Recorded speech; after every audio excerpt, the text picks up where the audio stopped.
예, 여기 익산은 비가 올 것처럼 날씨가 흐려요. 그런데 일기예보는 구름만 끼는 걸로 일기예보가 나와 있는데, 그래서 저도 좀 날씨 영향을 많이 받고 있네요. 빗방울 보인다. 비 오고 조금씩 오는 것 같기도 하고. 온다. 아주 작게 오고 있어요. 지금 방금 시작했어요. 요즘 가을 들어서 제가 긴팔을 처음 입었어요. 이거 작업복인데 쌀쌀하네요. 아무튼 오늘 신문은 어쨌건 최근에 북미 2차 회담 이런 거 있는데, 어쨌건 거기에 대한 진행 상황은 시기의 문제이지 제가 지금까지 얘기했던 입장이 저는 아직은 안 바뀌었어요. 그거보다도 당장에 급한 이야기를 좀 해볼게요. 초속 63m 허리케인이 오고 있다. 미 동부 150만 명 대피. 초속 69m까지 될 거라고 예상이 되고 있는데, 이게 이제 자동차가 굴러가 버리는, 바람에 의해서 주차되어 있는 차가 이렇게 굴러가는 정도의, 사람 날아가는 건 당연하고요. 점점 이런 거 보면은 인터스텔라라는 영화가 생각나요. 지상에서 사람이 살기 힘들어지는 상황.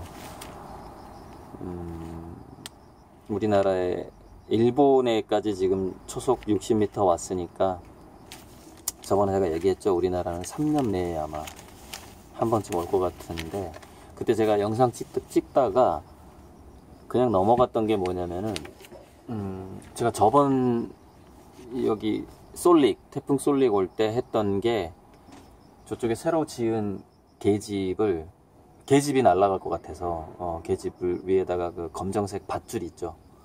밧줄로 이렇게 해가지고 묶었어요. 근데 이제 제가 이 옥상 작업실을 벽을 안 치고 다 이렇게 해놓는 이유가, 바람이 그냥 지나가라고 이렇게 해놓은 거거든요. 어쨌건 우리가 현수막 보면은 왜 가운데 구멍 뚫어 놓잖아요. 그게 이제 바람이 지나갔을 때 그 현수막이 통째로 찢어지는 걸 방지하기 위해서 이렇게 구멍을 뚫어 놓는 거랑 똑같이 바람이 지나가는 길을 만들어 줘야 된다는 거죠. 그러니까 굉장히 강력한 바람이 올 때는 건축물도 풍동 실험 등을 해서 바람이 지나가는 길을 만드는 방식으로 도시 설계가 들어가야 되고, 보강을 해야 되고, 저도 이제 이 지붕에 이렇게 스테인리스 와이어 있죠. 스테인리스 와이어를 지금은 이제 너무 비싸서 못 사고, 아무튼 3년 내에 강력해지니까, 그때 제가 어디 떠날 수도 있는데, 어쨌건 떠나더라도 저는 이 집을 사버릴 생각이거든요. 제가 여기서 너무 많이 고생했고, 또 이 집 주인이 이 집이 그렇게 필요한 게 아니라 현찰로 바꾸고 싶어 하는 중학교 선배님이신데, 일단 전세금을 조금 넣고 이번에 2천만 원 넣고 나중에 더 추가로 해서 살 생각이라서, 이 지붕이 날아가지 않도록 스테인리스 와이어로 나중에 이렇게 보강을 하려고 그래요. 근데 아마 여러분들 집 주변에 또는 자기 건물의 간판 같은 것들, 특히 날아가기 쉬운 것들은 그게 2차 피해, 즉 자기 집에 있는 어떤 것이 날아가서 사람이 다치면 안 되잖아요. 그러니까 2차 피해를 막을 수 있도록 더 보강하고, 또 안전끈이나 안전바를 하고 하는 거를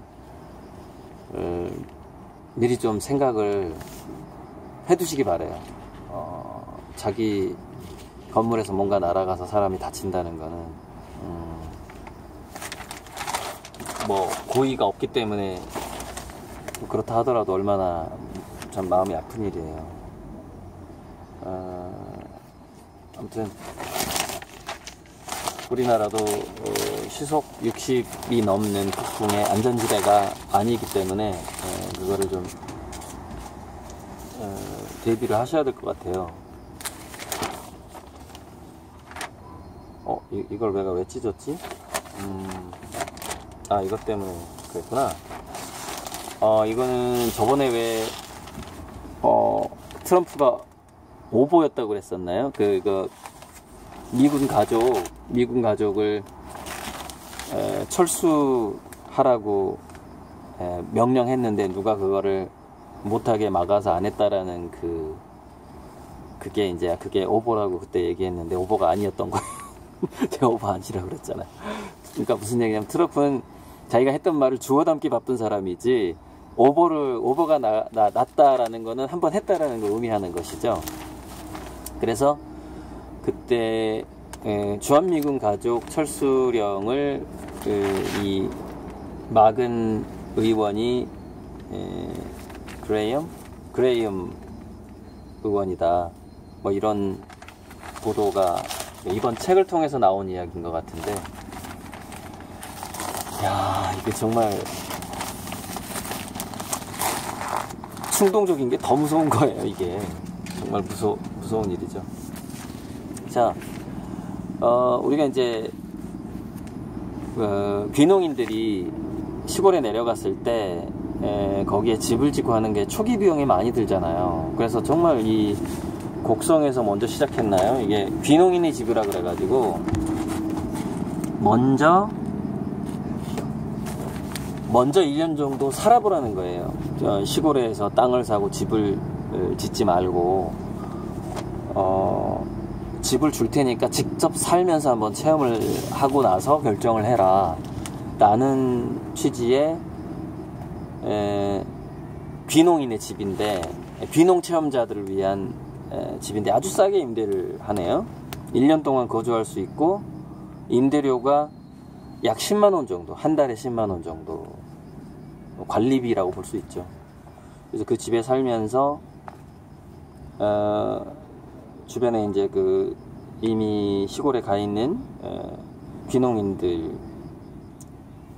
아는 사람에 가까운 데 이제 이걸 얻어서 같이 체험도 하고 땅을 빌려서 농사도 지어보고 하다가 도저히 나는 못하겠다 그러면 이제 그냥 가면 되는 거죠. 그래서 이런 식으로 하면은 귀농이 체질인 사람들을 더 많이 발굴하고 정말 농촌에서 잘 적응할 사람들을 쉽게 발굴을 해서 정착시킬 수가 있겠죠. 너무 좋은 정책이네요. 그러니까 미리 월 10만원으로 집을 임대해서 가보는 거. 근데 제가 지금까지 유튜브 강의에서 늘 귀농을 고려해봐라. 그냥 아파트 값 좋을 때 아파트를 팔아서 귀농 후보지를 산다든지 그러면서 임시로 도시에서 월세를 살면서 귀농 후보지를 사서 어떻게 개발할까 연구하고, 그런 어떤 도시를 탈출할 생각도 해봐라. 도시에서 수입이 안정적이 되지 않을 것 같으면 그런 사람들에게 유일하게 남아있는 자산이 아파트거든요. 근데 이제 제가 좀 일찍 2014년 이후에는 아파트를 팔기 어려울 것이다 라고 강의한 적도 있어요. 2012년경에. 근데 결국 그게 계속해서 연장됐죠. 계속 대출해서 살아 하면서 이제 그 상황이, 부동산 거품이 꺼지는 상황이 연장이 됐는데, 지금 전망하는 사람들이 내년에는 정말 못 버틸 것이다.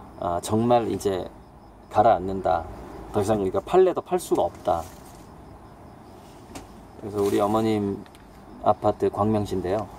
그 옆집 아저씨가 가격이 올라간다는 소식에 내놨다가 다시 아파트를 이렇게 잠시 보류했다는데, 저는 지금 팔아야 된다고 생각하거든요. 상투에서 팔 수는 없잖아요. 좀 기종도 이렇게 왔다고 보거든요. 여기서 팔아야죠. 좋은 기회인데 지금 지방 사람들이 이렇게 묻지마식으로 아파트를 사는 경향이 있다던데, 정말 좋은 시기인데 지금 팔아야 되는데 걱정이 돼요. 자, AI가 지금요 자소서 표절을 다 걸러내고 있거든요. 이렇게 대입 자소서 표절을. 작년에 1406명이 불합격했다. 그리고 이제 입사 시험에서도 이제 제가 자소서 부분은 이렇게 얘기했죠. 현장에서 직접 쓰게 하는 방식으로 아마 갑자기 바뀌게 될 것이다. 현장에서 직접 쓰게 하는 방식으로. 그래서 직접 글을 써봐야 되는데, 이게 글쓰기라는 게요, 이런 게 있어요. 이것도 정말 장기적인 양육과 교육과 관련된 부분이 있는데, 사람의 두뇌라는 것이 자기 솔직한 감정을 표현할 기회를 잃어버리면 잃어버릴수록, 그것이 축적되면 축적될수록 글을 쓸 수 없는 사람이 돼버려요. 그러니까 자기 내면을 늘 이렇게, 우물을 안 쓰면 우물이 마른다고 하듯이, 우리 인간의 두뇌도 자기의 솔직한 마음을 표현할 수 있는 분위기에서 성장을 하고, 그런 분위기에서 활동을 했을 때 자소서도 쓸 수 있게 되는 거예요. 그 짧은 순간에 자기가 이렇게 쓸 수 있게 되는 거죠. 그러니까 우리가 일기를 쓰는 것이 글쓰기에 도움이 된다는 얘기는 뭐냐면은, 그 일기장을 아무도 안 볼 거라는 것이 담보가 돼야 되는 것이고, 그래서 아무도 안 볼 거기 때문에 더 솔직해질 수 있고, 그러다 보니까 더 솔직한 마음을 여기다 쓸 수 있게 되고 하는 거거든요. 근데 이제 일기장을 우리 엄마가 검사할지도 몰라, 만약 이런 분위기라면은 자소서를 쓸 수 없는 애로 성장할 가능성이 올라가는 거죠. 우리 사람들이 일기장에도 거짓말을 한다고 하더라고요. 언젠가는 일기장이 세상에 자기가 죽은 다음이라도 공개가 될 거기 때문에 그런다고 하던데, 어쨌건 더 솔직해질 확률은 더 높겠죠. 그러니까 그런 어떤 목적이 없는, 특별하게 이 글을 문장을 만드는 것으로서 평가를 받는다거나 비교당한다거나 하는 그런 게 없는 경험이 먼저 깔려 있어야만이 현장 자소서 쓰기가 가능한 두뇌로 이렇게 성장을 하게 되거든요. 그러니까 이게 참, 부모가 고정관념이나 뭔가 자식의 진로라든가 일상생활의 어떤 방향성을 갖고 통제를 하기 시작하면은 결국 마지막에 이런 일이 닥쳐요. 자소서를 직접 쓸 수 없어서 그 어디에도 자기 능력을 발휘할 장으로 아예 들어가지 못하는 그런 일들이 생기게 되는 것이죠. 나중에 이제 두뇌를 직접 이렇게 찍게 되는 그런 날까지도 올 것이다. 그리고 제가 그 얘기도 하죠. SNS에 댓글을 다는 것을 AI가 수시로 평가하게 되고, 처음에는 타겟팅을 하겠지만, 이 사람이 우리 회사에, 우리 대학에 지원을 했네. 이 사람 그동안 10년 동안, 20년 동안 SNS 했던 거 인공지능 분석 좀 부탁해 하면은 쫙 나올 거 아니에요. 근데 지금은 그게 타겟팅이 되죠. 근데 나중에는 타겟팅이 되는 게 아니라 이미 분석이 끝나 있고, 원할 때마다 누군가가 누군가를 알기 원할 때 AI가 그냥 얘기해주는 방식으로 될 가능성도 많고. 그래서 저번에 제가 강남 학동에서 강의할 때, 그게 강의가 길어서 아마 못 들으셨을 분을 위해서 여기서 다시 이제 복습을 하자면, 우리가 블로그든 SNS든 아이들이 평소에 공부하는 걸 즐기면서, 즐겁기 때문에 이렇게 영상에도 남기고 이렇게 SNS 활동도 하고 사진 자료도 남기고 이렇게 하다 보면, 그게 처음에는 특정 대학이나 회사에 리크루팅이라고 하던가요? 스카웃 같은 거. 처음에는 원서를 낸 사람들만 검증용으로 그 사람의 히스토리, SNS 히스토리가 이렇게 검사가 된다거나 통계가 나온다거나 그 사람의 그 심리적인 것을 분석을 한다거나 하는데, 나중에는 인공지능이 전 세계의 거의 모든 사람들의 두뇌의 성장 과정을 다 파악하게 될 수가 있어요. 그러면 역으로 어떻게 되냐면 이제 인공지능 입학사정관이 되는 건데, 인공지능이 지금 한국에 어디에 누가 있다라는 것을 그 회사에 추천한다거나 어떤 단체에 추천한다거나 해서 부익부 빈익빈이 일어날 거예요. 그러니까 지금은 우리가 이 정도잖아요. 괜찮은 대학의 원서를 10군데 냈는데 어머 우리 애가 10군데 다 합격을 했어. 이거 어디 골라야 돼? 이제 이런 건데, 그 정도가 아닐 거예요. 미래에는 10군데가 아니라 전 세계에 있는 100군데, 1000군데 회사에서 와달라고 하는, 왜냐면 그 아이의 성장 과정을 인공지능이 인식을 하니까. 예를 들어서 AI 스피커와 대화하는 것이 다 저장된다고 한번 생각을 해보세요. 그리고 얘가 5살, 서너 살, 5살 말을 시작할 때부터 AI 스피커하고 대화를 시작했어요. 그리고서 이제 한 10년 후가 됐는데 얘가 이제 15살, 17살 됐는데, AI가 그동안 얘랑 대화했던 그 인공지능이 대화했던 걸 다 알고 있잖아요. 그러면은 우리가 일상적으로 대화하는데 미리 뭐 이렇게 예습해가지고 대화하지 않잖아요. 그러니까 그 아이의 평소에 생각하고 그 창의성의 색깔도 다양하잖아요. 그러면 어떤 종류의 창의성을 이 친구가 가지고 있는가, 뭐 착상을 잘하는가, 정리를 잘하는가, 연결고리를 잘 찾는가, 뭐 이런 것들이 있잖아요. 창의성의 종류가 있단 말이에요.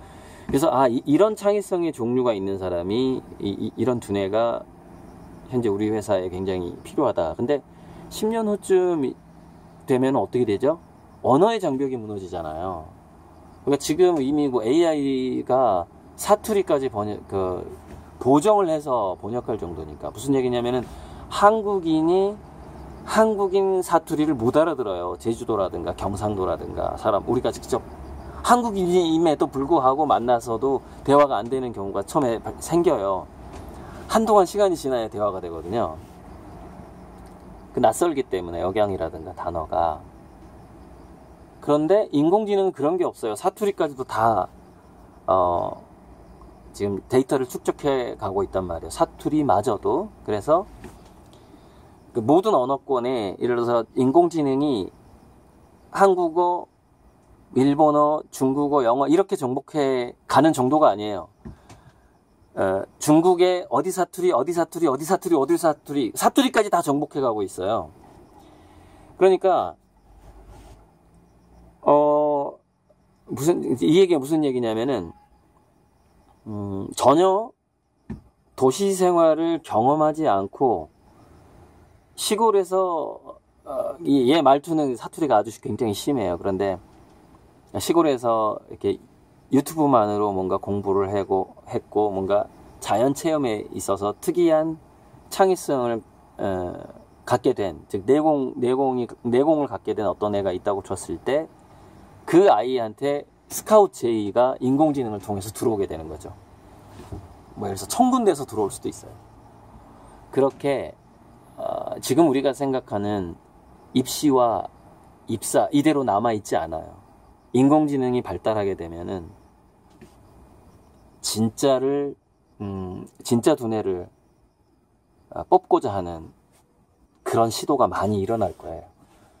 그러니까 그 과도기가 있겠죠. 그럼 과도기가 어떻게 변해갈지를 한번 생각해 보세요. 그럼 그 과도기에 대해서는 제가 이제 자소서를 직접 쓰게 한다든지, 면접 토론이 굉장히 길어진다든지, 막 면접 토론이 8시간이 아니라 막 2박 3일이 되고, 실제로 수업을 들어보게 하고, 들어보게 하면서, 두뇌를 스캔하고, 뭐 이런 어떤 그런 변화들이 쭉 가겠죠. 그러다가 나중에는 결국 인공지능 입학, 사정관이 수시로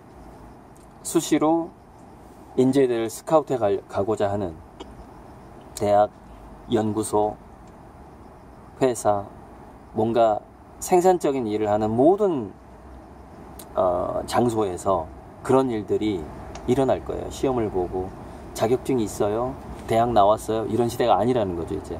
그러니까 정말 저번에도 말씀드렸지만 아이들을 서너 살 때부터 스스로 자기 내공을 닦을 수 있는 그런 분위기를 꼭 주셔야 돼요. 그게 유리해요, 굉장히. 그러니까 근데 그 아이들이 내공을 쌓는다라는 것은 결국에는 자기다운, 자기가 좋아하는 체험을 통해서 그렇게 될 것이고, 일단은 그럼 애들이 좋아하는 게 다 이렇게 똑같지 않냐? 장난감 좋아하고 모래놀이 좋아하고 똑같지 않냐?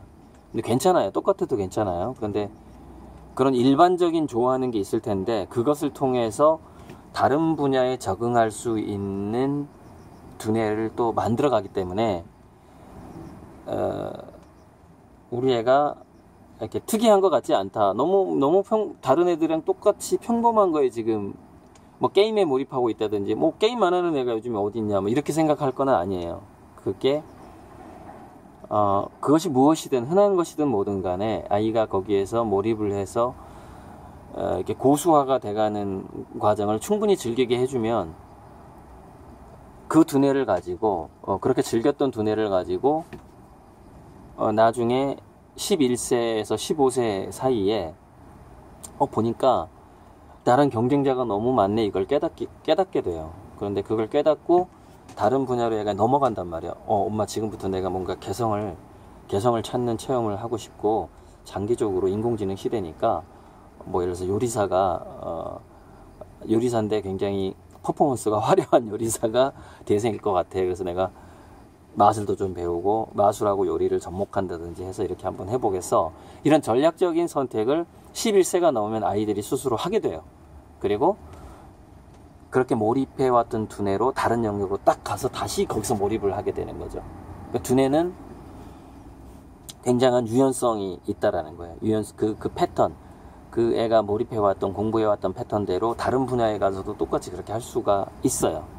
그래서 다양한 분야의 고수가 되는 사람들은 실제로 어떤 한 분야에서 깊이 몰입해봤던 사람들이 된다라는 얘기를 제가 예전에 도서관 강의에서 한 적이 있어요. 그러니까 뭔가 하나에 깊이 몰입해보지 않은 사람이 오히려 다양한 분야의 고수가 못 돼요. 그러니까 오늘은 이 분야에서 고수가 되고 싶어. 너무 좋은데 3년간 난 이것만 할 거야. 그러다가 3년간 어느 정도 이제 고수가 되면 다른 것도 좀 해보고 싶은데, 그리고 다른 거에 가서 또 고수가 되는 거예요. 이렇게 1년씩 또는 3년씩 5년 단위로 이렇게 관심사가 옮겨가면서 그거 최근에 책이 나왔는데, 이게 고속도로형 인재가 아니라 스왑 이렇게 휩쓰는 그 영어 단어가 있는데 제가 까먹었어요. 이렇게 S자형으로 이렇게 이쪽에 가서 조금 몰입하다가 다시 이쪽에 가서 좀 몰입하다가 이렇게 S자형으로 다양한 분야를 이렇게 공부하면서 제가 이제 그렇게 컸거든요. 뭐 그림이 중심에 있었지만 나머지 것들은 자꾸 이렇게 S자형으로 제가 이렇게 관심사가 막 왔다 갔다 했던 것 같아요. 그렇게 하면 이게 길이 넓어져요. 결국에는 이렇게 넓어져요. 그래서 진로를 정해놓고 직선도로를 가는 사람보다 어느 정도 시간이 지났을 때는 굉장히 그 사람이 길이 넓어지고 훨씬 세상에 적응하는 데 있어서 유연해지고 뭐 그렇게 될 수가 있는 거죠. 그래서 오늘 미국에서 격려 저를 이제 지지하고 격려하는 분의 전화가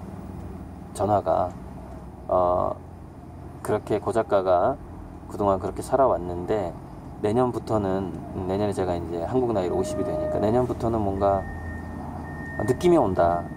어떤 큰 물결이 다가올 것 같은 느낌이 온다. 이런 얘기를 해줘서 저도 그걸 기대하고 있었는데 그 얘기를 다른 분한테 들으니까요. 굉장히 기분이 좋아지더라고요.